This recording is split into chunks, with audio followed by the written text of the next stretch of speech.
Hello, कैसे हैं आप सभी। उम्मीद करते हैं कि बहुत स्वस्थ होंगे और मस्त होंगे। आज हम लोग फिर से पढ़ने चले हैं वर्णिका।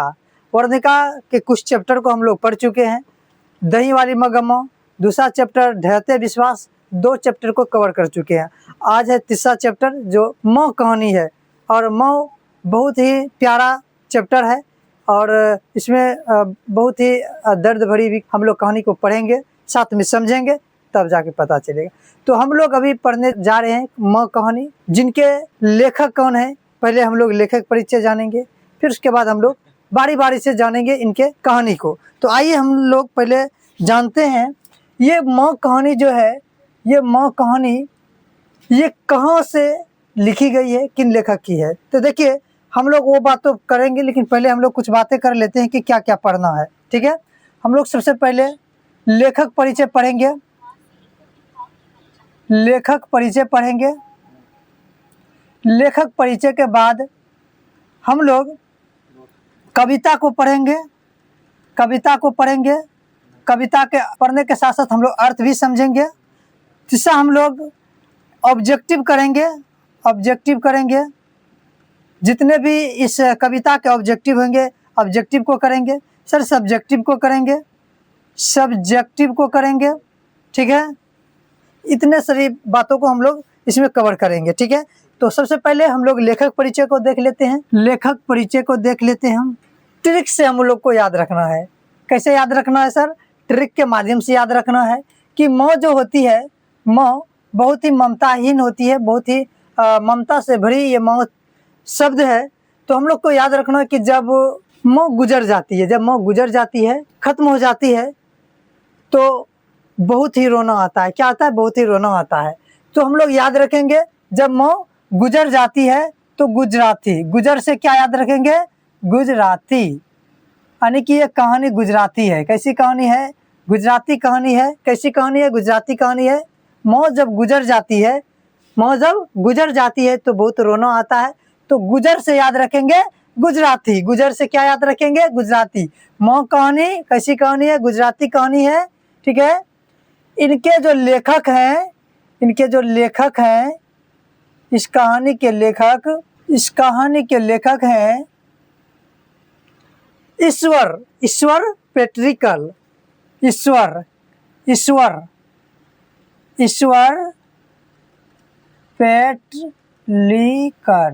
पेट्रिकर।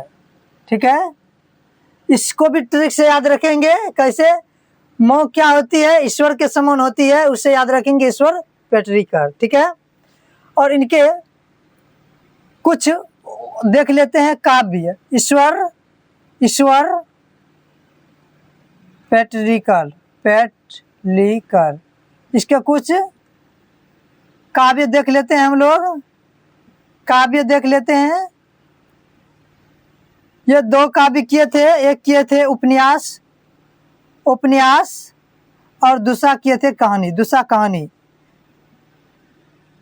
जो कहानी है प्रसिद्ध कहानी है। कैसी कहानी है? प्रसिद्ध कहानी है। उपन्यास की बात हम लोग करें तो काला पानी इसका प्रसिद्ध काला पानी इसका क्या है? उपन्यास है। ठीक है, काला पानी। दूसरा हम लोग जानते हैं खून की सगाई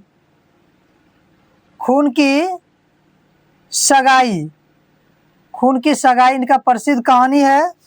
याद रखना है आपको, जब भी पूछा जाएगा तो ये ईश्वर पेट्रिकर जी जो है, इनके प्रसिद्ध उपन्यास हैं काला पानी, और कहानी प्रसिद्ध है खून की सगाई। इतनों बात हम लोग को याद रखना है। क्या क्या याद रखेंगे सर? तो हम लोग को याद रखना है कि जब मौ गुजर जाती है तो गुजर से याद रखेंगे गुजराती। मौ के गुजरने के बाद बहुत ही याद आती है, बहुत ही रोना आता है, तो गुज से याद रखेंगे गुजराती। ये कहानी गुजराती कहानी है। इनके लेखक कौन है? ईश्वर पेट्रिकर हैं। और इनके जो प्रसिद्ध है काव्य है, जो प्रसिद्ध है, एक काला पानी जो प्रसिद्ध उपन्यास है, और एक कहानी प्रसिद्ध है खून की सगाई। अब हम लोग जानते हैं, जो हिंदी में हम लोग पढ़ रहे हैं, इसके अनुवादक कौन है? मौ कहानी को अनुवाद करने वाले इसके अनुवादक जो हैं, मौ का प्यारा गोपाला, मौ का प्यारा गोपाला, गोपाला से याद रखेंगे गोपाल दास नागर, गोपाल दास नागर, गोपाल दास नागर आपको याद रखना है। गोपाल दास नागर जो हिंदी में ट्रांसलेट किए इनको, जो ये गुजराती में लिखे गए कहानी को हिंदी में अनुवाद करने वाले कौन थे, तो याद रखना है गोपाल दास नागर थे। गोपाल दास नागर थे हिंदी में अनुवाद करने वाले, जो हम लोग पढ़ रहे हैं अभी हिंदी में। ये कहानी लिखी गई है गुजराती में, मौ कहानी गुजराती में लिखी गई है, याद रखना है आपको ये बात। तो हम लोग मौ कहानी कंप्लीट कर लिए हैं। टोटल ऑब्जेक्टिव के तौर पे आपको बिल्कुल याद रखना है, ठीक है, कि मौ कहानी गुजराती है और गुजरात के लेखक भी थे, वो लेखक भी गुजरात के ही थे, ठीक है। अब हम लोग जान लेते हैं कहानी, अब हम लोग कहानी को देख लेते हैं। इस कहानी में क्या क्या बीतता है, कौन कौन होते हैं, इन सभी चीजों को हम लोग देखते हैं, जानते हैं। तो हम लोग अब शुरू करते हैं। पहले हम लोगों को जानना है कुछ चित्र के माध्यम से कि ये चित्र जो आप देख रहे हैं, हमारे सामने जो चित्र आप देख रहे हैं, ये बहुत ही ममतामयी मौ है। ये रो रही है, थोड़ा ये दिखा देते हैं, रो रही है, ठीक है। ये बहुत ही ममतामयी मौ है, ममतामयी मौ है। ये मौ है, आपको समझने के लिए थोड़ा सा याद रखना होगा। ये बहुत ही ममतामयी मौ है। उनके एक बेटी है, ये बेटी है, ये बेटी है, कौन है ये बेटी है, आपको ये भी याद रखना है, बेटी है। ये बेटी का नाम मंगू है, मंगू है, क्या है, बेटी का नाम मंगू है। इनके 2 बेटे और 1 बेटियां थी, ठीक है। मंगू के अलावा इनकी 1 बेटियां थी, 2 बेटे थे, ठीक है। हम लोग उनको भी देख लेते हैं, ठीक है। हम लोग चित्र के माध्यम से थोड़ा इनको भी समझ लेंगे, नहीं समझ लेंगे अच्छा लगेगा अगर समझ लेंगे तो। ये इनका बेटा है, ठीक है। इनके 2 बेटे थे, कितने बेटे थे, इनके 2 बेटे थे, इनके 2 बेटे थे, एक बेटा छोटा, एक बेटा बड़ा। तो हम लोग बेटा लिख दिए। एक बात जान लीजिए को बेटा का नाम बिल्कुल नहीं सर दिया गया है, ठीक है। लेकिन एक बेटी भी है, एक बेटी भी है, एक बेटी भी है, एक बेटी भी है, और इस बेटी का नाम दिया गया है। इस बेटी का नाम है कमू। क्या है नाम, कमू है, क्या है, कमू है। हम लोग जान गए मौ के परिवार में कुल कितने सदस्य हैं। तो आप देख सकते हैं कि मौ के परिवार में कुल 4 सदस्य हैं। कितने हैं, 4 सदस्य हैं, उनके लगा के 5 हो गए, ठीक है। कुल कितने हो गए, 5 हो गए। एक मौ हुई, मौ की सबसे छोटी लड़की मंगू थी जो पागल और गूंगी थी, पागल और गूंगी थी।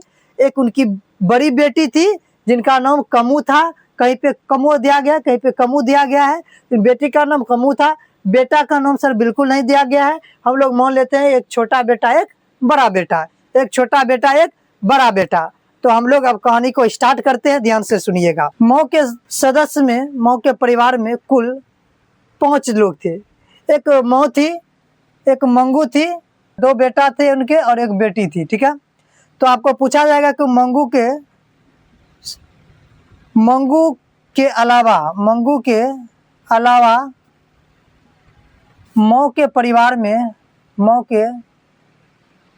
में कुल कितने सदस्य थे, कुल कितने सदस्य थे। तो आपको बता देना है कि मंगू को छोड़ करके कुल 3 संतानें थी, ठीक है।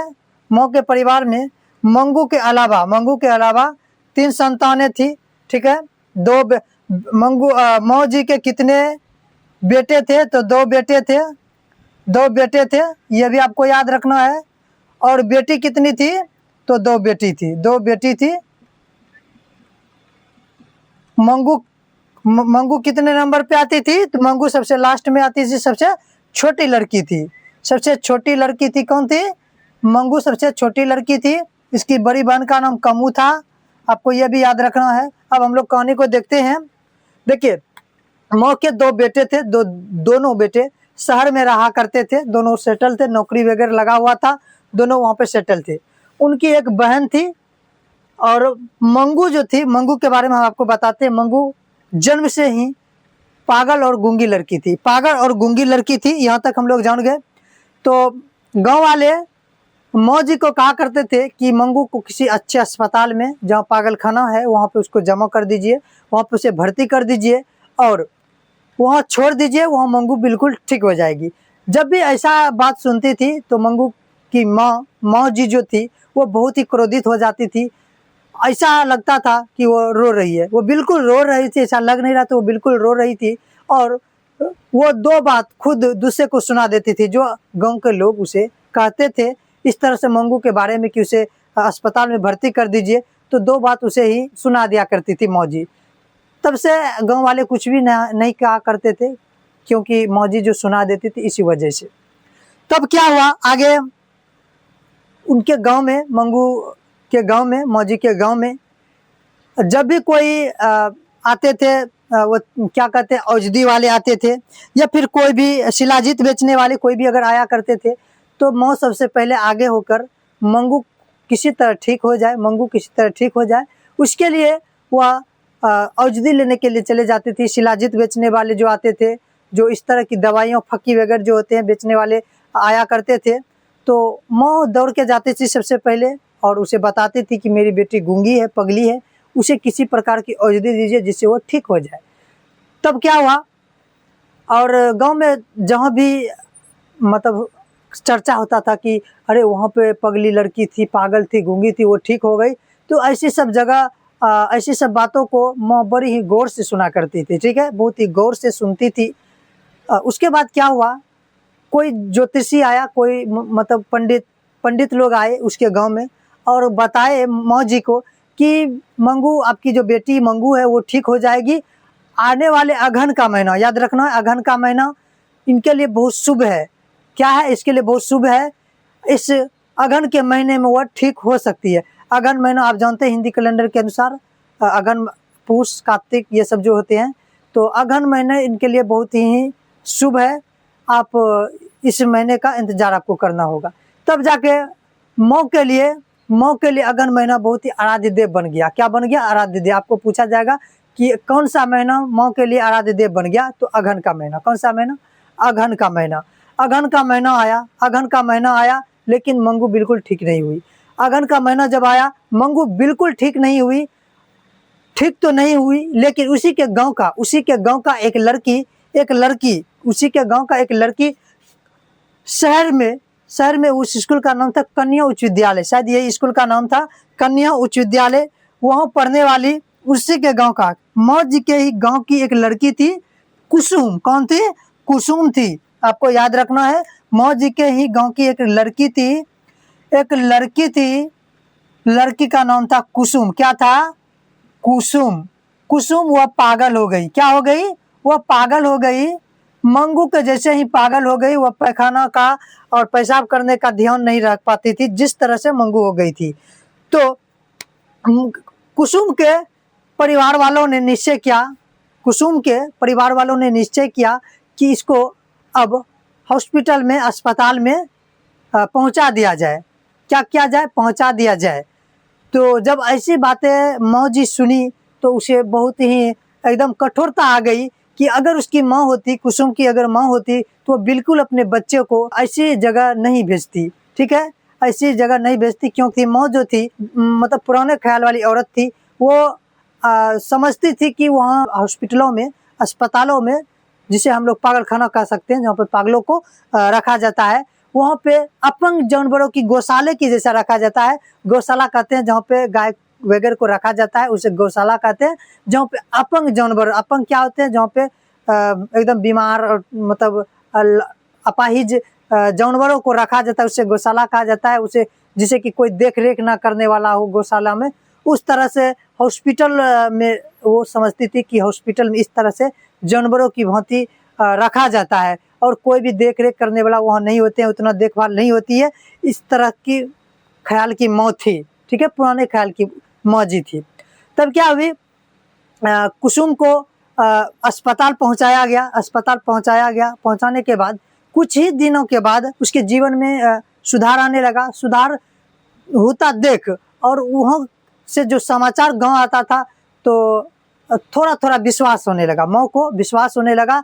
जब कुसुम पूरी तरह से ठीक हो गई, पूरी तरह से ठीक होकर जब वो गांव आई, कुसुम जब पूरी तरह से ठीक हो गई, वो पागलपन जो उसका था दूर हो गया, तो वह गांव जब आई तो उनको देखने के लिए सबसे पहले माँ आगे हुई, उनको देखने के लिए सबसे पहले माँ आगे आई। ठीक है, तो आपको पूछ भी सकता है कि कुसुम को देखने के लिए जब कुसुम अस्पताल से गांव आई तो सबसे पहले दौड़ कर देखने वाली कौन थी? तो माँ जी थी।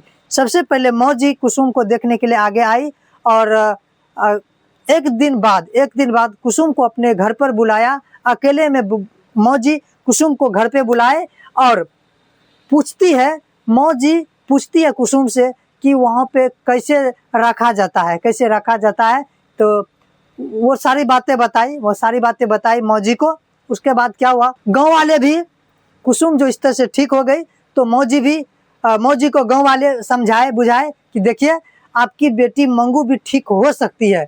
क्या हो सकती है? ठीक हो सकती है अगर आप चाहे तो, क्योंकि आप देख लीजिए कि आप अपने ही गांव का कुसुम नाम की लड़की ठीक हो गई, तो फिर आपकी बेटी मंगू क्यों नहीं ठीक होगी।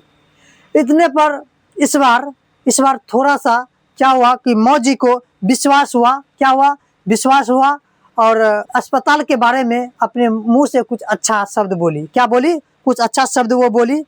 तो आगे तब क्या होता है, कुछ दिनों के बाद वह जो है अपने बड़े बेटे को एक चिट्ठी लिखती है कि अब मंगू को अस्पताल में भर्ती कराना है, ले जाना है। तो जैसे ही पत्र उनके बड़े बेटे को मिला, देखिए आपको एक बात और याद रखें कि अगहन के महीने तक मंगू की उम्र जो है 13 वर्ष हो गई थी। कितने वर्ष हो गई थी? 13 वर्ष हो गई थी। और 13 वर्ष पूर्ति इनकी बड़ी बेटी जो थी, मंगू की जो बड़ी बहन थी कमू, इनका विवाह हो गया। क्या हो गया? इनका विवाह हो गया।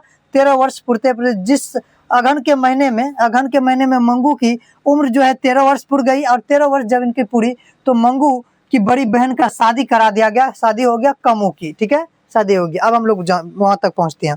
ठीक है, तो बड़े बेटे को माँ ने चिट्ठी लिखी और जल्द ही उस चिट्ठी की आवाज़ सुनकर बड़े बेटे उनके घर आए। घर आने के बाद वो मजिस्ट्रेट से ऑर्डर लिए और ऑर्डर लेने के बाद देखिए मजिस्ट्रेट से ऑर्डर क्या लिए, जो वहाँ के पागल खाने थे, वहाँ के जो हेड थे, उनसे इजाज़त लिए कि मंगू को जमा करना है, उसको यहाँ पे लाना है। तो मजिस्ट्रेट जल्द ही ऑर्डर दिए।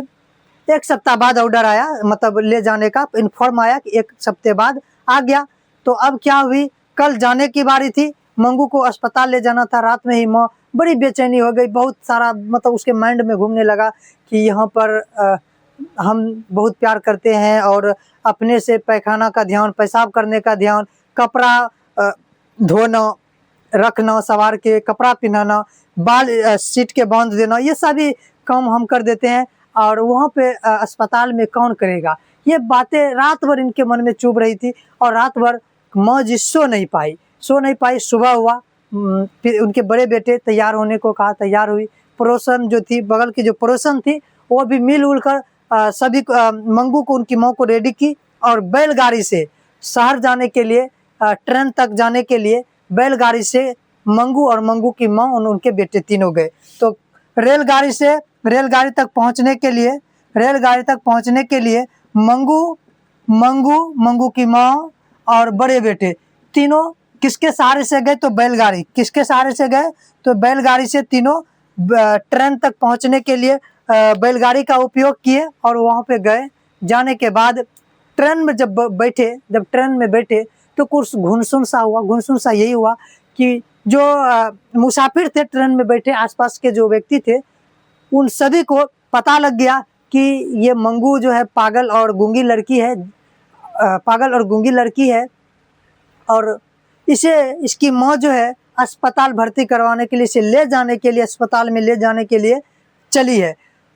तो पास में 2 आदमी फुसफुसाने लगे, कुछ बोलने लगे अपने आप में कि 5 साल से एक वृद्धा को, एक बूढ़े को उनके बेटे ने कब के पागल खाने में भर्ती कराया है। 5 साल हो गया है लेकिन कोई देख रेख करने वाला नहीं है। जब कोई गांव के लोग मिलने उनसे जाते हैं तो वो लिपट कर रोने लगता है, लिपट कर रोने लगता है। तो आज की माँ कैसी है, आज की माँ कैसी है, जो अपने बच्चों को खुद से धकेल रही है मौत के मुंह में, ठीक है, मौत के मुंह में धकेल रही है। तो इतने में क्या हुआ, माँ इसी बात सुनकर बहुत ही अंदर अंदर बहुत ही रोई, लेकिन कुछ बोल नहीं पाई, क्योंकि उसके बेटे उनके साथ थे, इसीलिए कुछ बोल नहीं सकी। थोड़े ही देर में अस्पताल पहुंची मंगू माँ और क्या कहते हैं उनके बड़े बेटे। थोड़ी ही देर में हॉस्पिटल पहुंची, अस्पताल पहुंची। जैसे ही अस्पताल पहुंची, उस समय मुलाकाती का समय था। सर, मुलाकाती क्या होते हैं? उस समय जो पागल खाने में जो आदमी रहते हैं उनसे मिलने का एक सीमित समय होता है, ठीक है, हर समय आप नहीं मिल सकते हैं। उस समय मुलाकाती का समय था। उस समय लोग जिनके आदमी थे पागल खाने में, उनको देखने के लिए लोग आया करते हैं। तो कुछ लोग को उन्होंने देखा कि वो अपने आदमियों को सेब वगैरह कुछ दे रहे हैं, कोई खा रहा है, ऐसी चीज़ों को मौजी देखे। तो उन्होंने एक चीज़ और देखी कि एक पति अपनी पत्नी को अपने बच्चे के बारे में और घर के बारे में कुछ बता रही थी उसी समय, क्योंकि जिस समय मुलाकात हो रहा था, मुलाकाती का समय था, उसी समय मंगू की माँ और उनके बड़े बेटे पहुंच चुके थे अस्पताल, ठीक है, अस्पताल पहुंच चुके थे। जब वह वहाँ पे गए तो देखे, ठीक है, बोर भी हो रहे हैं, बिल्कुल बोर मत होइएगा, आप कहानी को सुनते रहिए, समझ में आ जाएगा, ठीक है। हम लोग ऑब्जेक्टिव सब्जेक्टिव जब करेंगे सब आपको ऑब्जेक्टिव सब्जेक्टिव लगाना है, ठीक है। तो उसके बाद क्या हुआ, मौत देखती है कि एक पति जो है अपनी पत्नी को, क्योंकि उसकी पत्नी वहीं पे थी, उसी अस्पताल में भर्ती थी, तो वो देखती है अपने क्या कि अपनी पत्नी को, एक पति अपने पत्नी को अपने घर के बारे में, अपने बच्चों के बारे में कुछ बताती है। तो उसकी पत्नी कहती है पति से कि दूर खड़े, मतलब दूसरे कमरे में एक वहाँ की क्या है कि देखभाल करने वाली जो होती है परिचारिका कहते हैं, वो दूसरे कमरे में खड़ी थी, गेट पर ही खड़ी थी। जो इशारा करके कहती है, अपने पति से कहती है इशारा करके कि वो जो है ना, मतलब इशारा करके कहा, वो ना मेरे कपार में, मेरे माथे पे ना ही कपड़े अच्छे देती है, ना ही सर में तेल लगाने को देती है, ना ही भोजन अच्छी देती है। वो पति को बतलाती है, ठीक है, पत्नी को पति ने बतलाते हैं।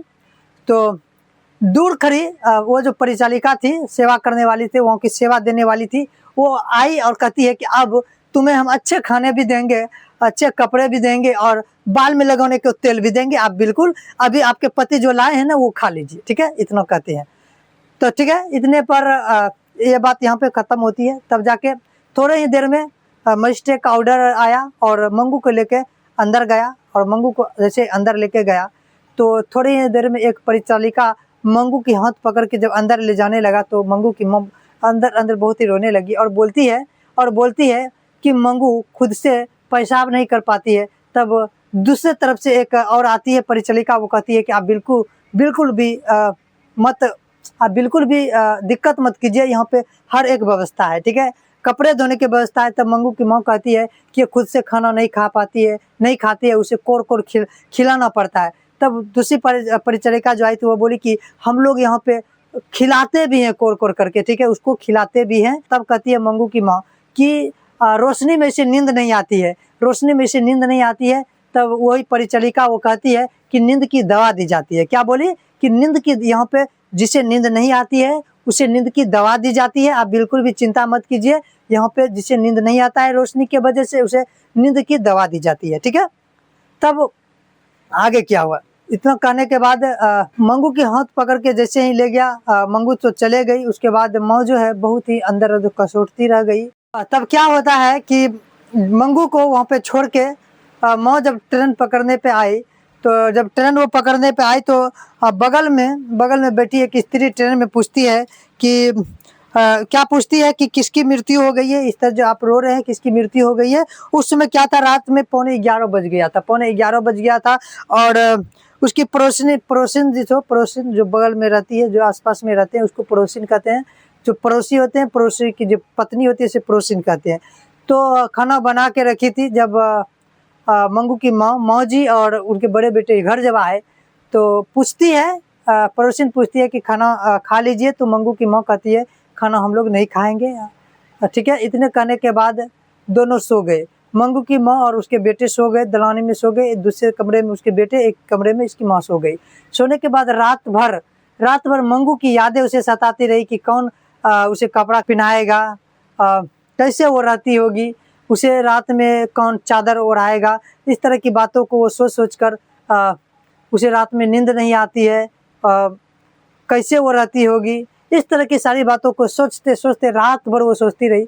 और सुबह होते होते और ये बात जो है उसके बड़े बेटे को पता भी चल गया। और वो भी बहुत अंदर अंदर बहुत ही पछता रहा था। उसे भी एक समय ऐसा आया कि मंगू पर बहुत ज़्यादा तरस आया, बहुत ज़्यादा तरस आया। ठीक है। तो रात में मौजी सो नहीं पाई। घर आने के बाद बहुत ही ज़्यादा वो रोई रात में, लेकिन सिसक कर रो रही थी कि बेटे जो दूसरे कमरे में सोए हुए हैं उन्हें पता ना चले। इसके वजह से वो रात भर यही सोचती रही किस तरह से खाएगी, किस तरह से सोएगी, कौन वो चटाई वहाँ देंगे कि नहीं देंगे। इस तरह की बातें सोचते सोचते सुबह हुआ।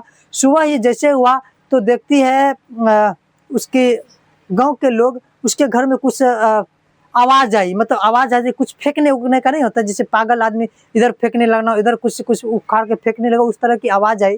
जब आवाज़ आई तो देखती कि मंगू की माँ खुद मंगू की तरफ पागल हो गई। मंगू की तरफ खुद भी उसकी माँ मौजी पागल हो गई।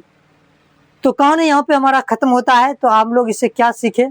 हम लोग इससे क्या सीखे कि माँ एक अपने बेटे, अपने संतानों के प्रति कितना संवेदनाशील रहती है, कितना प्यार, कितना स्नेह करती है या नहीं करती है। अपने पगली मंगू के चलते माँ भी अंत में पागल हो गई। क्या हो गई?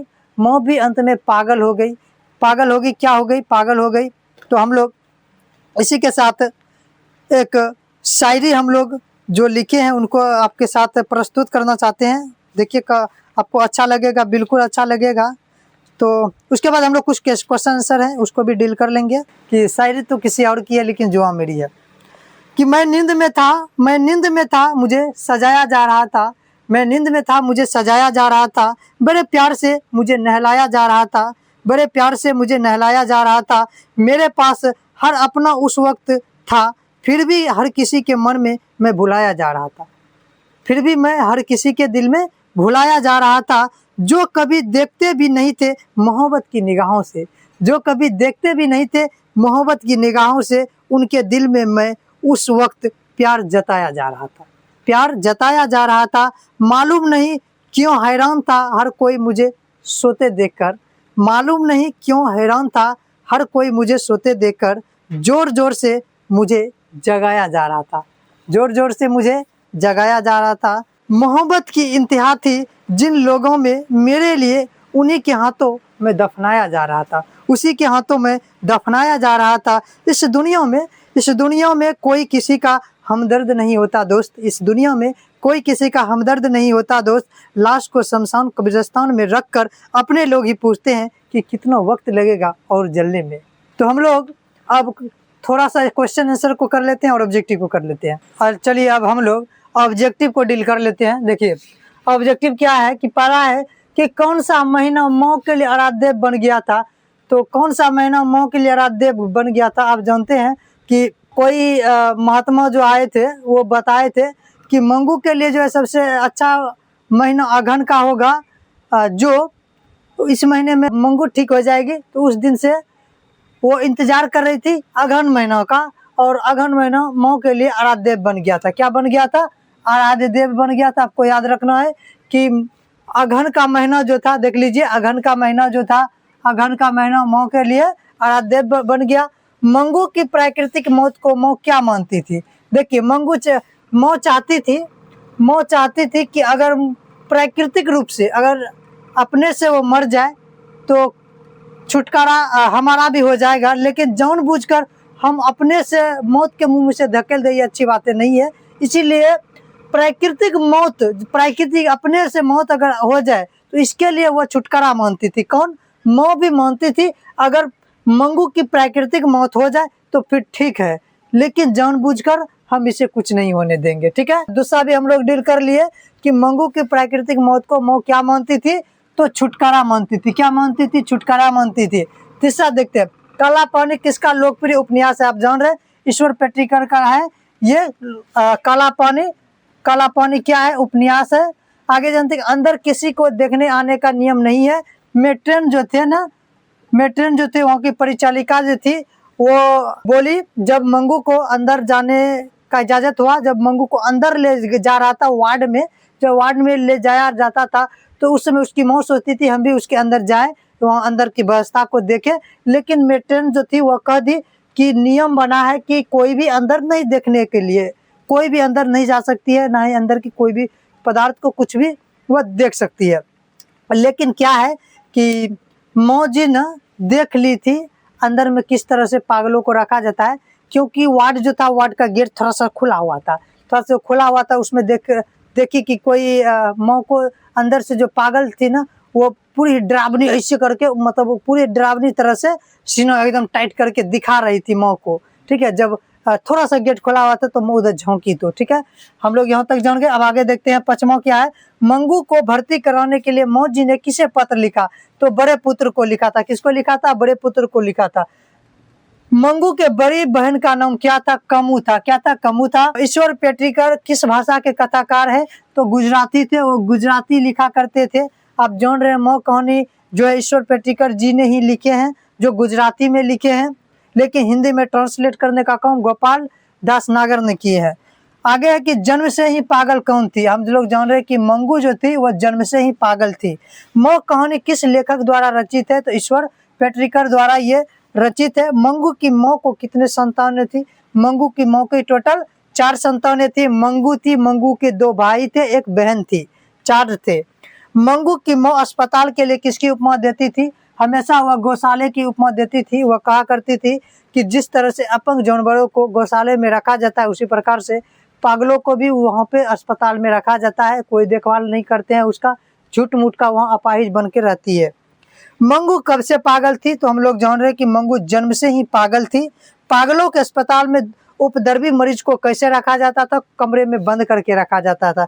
सर आप सोचते होंगे कि उपद्रवी क्या होती है? देखिए, उपद्रवी होता है कि पागलों से भी पागल को कहते हैं। एक पागल होता है, एक महा पागल होता है, उसको कहते हैं उपद्रवी मरीज। क्या कहते हैं? उपद्रवी मरीज। उसको कमरे में बंद करके रखा जाता था। ठीक है, उसको बिल्कुल बंद कमरे में उसको कभी भी खोला नहीं जाता था। उपद्रवी मरीज यही होते हैं। जो एक होते हैं पागल, एक होते हैं महापागल, पागलों से भी पागल, उसको कहते हैं उपद्रवी मरीज। ठीक है, रात को रोशनी जलने से इसे नींद नहीं आती है, किसने कहा था? तो मौ बोली थी परिचालिका को कि मंगू को रात को अगर लाइट जली हुई रहती है तो नींद बिल्कुल नहीं आती है। तो परिचालिका बोली थी कि अगर नींद नहीं आती है तो उसे यहाँ पे दवा दिया जाएगा। ठीक है, हम लोग ऑब्जेक्टिव जितने थे हम लोग डील कर लिए। एक बार हम लोग स्पीड में निकलते हैं बोलते हुए।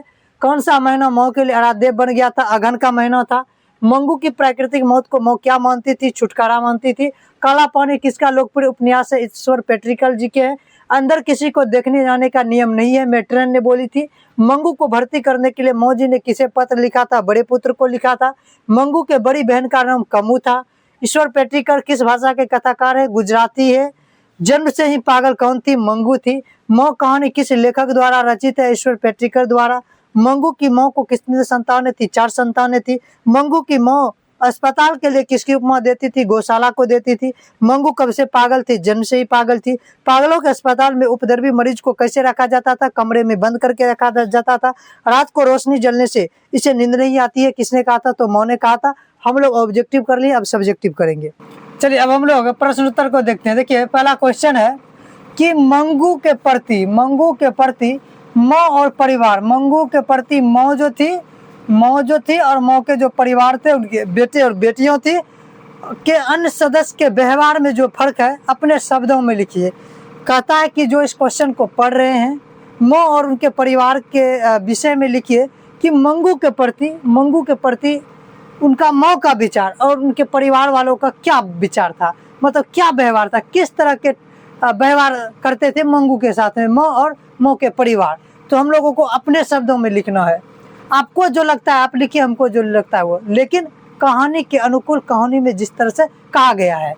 तो हम लोग लिखते हैं कि मंगू के प्रति मौ और परिवार के जो अन्य सदस्य थे उनके व्यवहार में जमीन और आसमान का फर्क है। जमीन और आसमान का फर्क है। मौ जो अपनी गूंगी और पगली पुत्री को सबसे ज़्यादा प्यार करती थी, वहीं परिवार के अन्य सदस्य मंगू को घर का बोझ समझती थी। क्या समझती थी? बोझ समझती थी। वो चाहते थे कि मंगू को अस्पताल में छोड़ दिया जाए या मंगू घर पर ही मर जाए तो कोई दिक्कत नहीं है।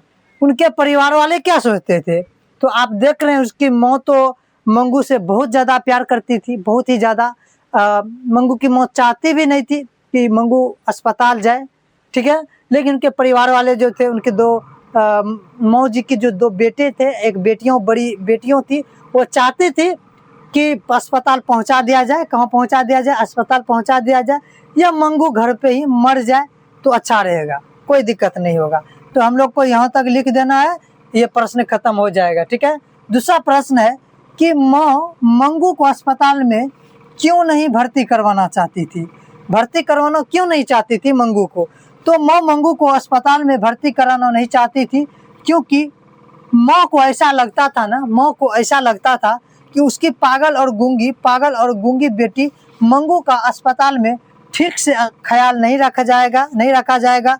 उसे लगता था कि मंगू का सेवा अस्पताल में कौन करेंगे। इन्हीं बातों को सोचकर मंगू को अस्पताल में भर्ती नहीं कराना चाहती थी। तो आप लिख सकते हैं, देख लीजिए थोड़ा सा हम साइड हो गए, आप लिख सकते हैं। तो उम्मीद करते हैं कि आप लिख लिए होंगे। अब हम लोग तीसरा प्रश्न को डील करेंगे। हम लोग 2 प्रश्न को डील कर चुके हैं कितनों अच्छे तरीके से कि मंगू के प्रति माँ और परिवार के अन्य सदस्य के व्यवहार में जो फर्क है अपने शब्दों में लिखिए। मंगू के प्रति माँ और परिवार के अन्य सदस्य के व्यवहार में जमीन और आसमान का फर्क है। माँ जहाँ अपनी गूंगी और पगली पुत्री को सबसे ज़्यादा प्यार करती है, वहीं परिवार के अन्य सदस्य मंगू को घर का बोझ समझती थी। वे चाहते थे कि मंगू को अस्पताल में छोड़ दिया जाए या मंगू घर पर ही मर जाए तो कोई दिक्कत नहीं है। दूसरा क्वेश्चन था कि मंगू को अस्पताल में क्यों नहीं भर्ती करवाना चाहती थी? विचार करें तो मंगू को अस्पताल में भर्ती कराना नहीं चाहती थी क्योंकि को ऐसा लगता था कि उसकी पागल और गूंगी बेटी मंगू का अस्पताल में ठीक से ख्याल नहीं रखा जाएगा। उसे लगता था कि मंगू का सेवा अस्पताल में कौन करेंगे। इन्हीं बातों को सोचकर मंगू को अस्पताल में भर्ती नहीं कराना चाहती थी। प्रश्न 3 देख लेते हैं, ठीक है। कहे कि कुसुम के, देखिए ये जो कुसुम है, कुसुम के पागलपन में सुधार देख मंगू के प्रति माँ, परिवार और समाज के लोग क्या कहे, अपने शब्दों में कहते हैं लिखने के लिए। तो देखिए, जब कुसुम के पागलपन में सुधार देखा गया तो समाज वाले और मंगू के परिवार वाले भी मंगू को अस्पताल में भर्ती कराने की सलाह देने लगे। लोग कह रहे थे यदि कुसुम अस्पताल में ठीक हो सकती है तो मंगू क्यों नहीं। सबों की बात सुनकर माँ ने पहली बार अस्पताल का विरोध नहीं किया और मंगू को अस्पताल भेजने के लिए हाँ कह दिया। हम लोग समझ गए। क्वेश्चन को समझना है कि कुसुम के पागलपन में सुधार देख मंगू के प्रति माँ, परिवार, समाज की प्रतिक्रिया अपने शब्दों में लिखने के लिए कह रहा है। तो जब कुसुम के पागलपन में सुधार देखा गया तो समाज वाले और मंगू के परिवार वाले भी मंगू को अस्पताल में भर्ती करवाने की सलाह देने लगे। लोग कह रहे थे यदि कुसुम अस्पताल में ठीक हो सकती है तो मंगू क्यों नहीं। सबों की बात सुनकर माँ ने, ध्यान दीजिएगा, सबों की बात सुनकर माँ ने पहली बार अस्पताल का विरोध नहीं किया और मंगू को अस्पताल भेजने के लिए हाँ कह दिया। ठीक है, ये क्वेश्चन हमारा डील हो गया।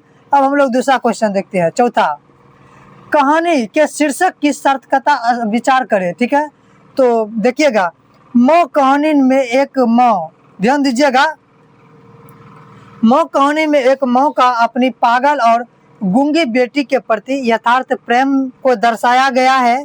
माँ अपनी बेटी से इतना प्रेम करती है कि जब वह अपनी बेटी को अस्पताल छोड़कर आती है तो वह उसकी यादों में स्वयं भी पागल हो जाती है। मेरे अनुसार यह शीर्षक माँ कहानी उचित है। ठीक है, कहानी के शीर्षक जो बताया गया है, देखिए कहा गया कि यह माँ कहानी बिल्कुल एकदम सही है, क्योंकि पागल और गूंगी बेटी के प्रति देखिए प्रेम को इतना दर्शाया है कि मंगू के चलते उनकी माँ खुद पागल हो गई। जब अस्पताल छोड़कर माँ घर आई तो उसकी यादों में खुद मंगू की माँ भी पागल हो गई। ठीक है, आगे क्वेश्चन और है, वो भी देख लेते हैं हम लोग। सबसे लास्ट क्वेश्चन है, ठीक है, इस क्वेश्चन को भी डील करते हैं कि मंगू को जिस अस्पताल में रखा गया था या फिर कहिए भर्ती कराया गया था, उस अस्पताल के कर्मचारी व्यवहार कुशल है या संवेदनशील, विचार करें। कहा गया कि मंगू को जिस अस्पताल में रखा गया था, जहाँ पे भर्ती कराया गया था, वहाँ के जो कर्मचारी लोग थे उनका व्यवहार मरीजों के प्रति कैसा था। तो कहता कि मंगू को जिस अस्पताल में भर्ती कराया गया था, वहाँ के कर्मचारी व्यवहार कुशल और संवेदनशील दोनों थे। ठीक है, व्यवहार कुशल और संवेदनशील दोनों थे, क्योंकि वहाँ मरीजों का ख्याल अच्छे से रखा जाता था। आप कहानी सुने होंगे तो आपको पता चल गया होगा, वहाँ मरीजों को अच्छी तरह से रखा जाता था। वहाँ एक दूसरे के दुखों को समझा जाता था। नर्स लोग भी रोगियों के साथ अच्छा व्यवहार करती थी। एक चाटो अगर मार दिया भी पागल लोग ने नर्स वगैरह को, तो वो लौटा के नहीं मारती थी। ठीक है, तो यही पूछा गया है कि मंगू को जिस अस्पताल में भर्ती कराया गया था, वो के कर्मचारी वगैरह लोग कैसे थे। तो अच्छे थे, वो रोगियों के साथ बिल्कुल भेदभाव कुछ भी नहीं क्या करते थे, ना ही एक चाटा लगाते थे, बिल्कुल एकदम फ्रेश थे। तो हम लोग मंगू के बारे में भी जान गए, माँ के बारे में जान गए, माँ कहानी को पूरे अच्छे से जान गए, क्वेश्चन आंसर ऑब्जेक्टिव सारा चीज़ कर लिए। तो आपको हम बता दें कि इसमें कुछ आपको कहानी के शीर्षक की सार्थकता पर विचार करना है। इसको आप सब्जेक्टिव के लिए VVI रख लीजिए। माँ मंगू को अस्पताल में क्यों नहीं भर्ती कराना चाहती थी, सब्जेक्टिव के लिए VVI रख लीजिए। और एक माँ के प्रति माँ और परिवार के अन्य सदस्य के व्यवहार में जो फर्क है अपने शब्दों में लिखिए। ये तीनों क्वेश्चन को आपको VVI रखना है। ठीक है, हम आपको ये बता दिया, और ऑब्जेक्टिव जितने भी आपको बताएं बिल्कुल आपको याद रख लेना है। तब तक के लिए आप सभी बच्चों को धन्यवाद। हंसते रहिए, मुस्कुराते रहिए, खुश रहिए अपने और अपने परिवारों के लिए। जय हिंद।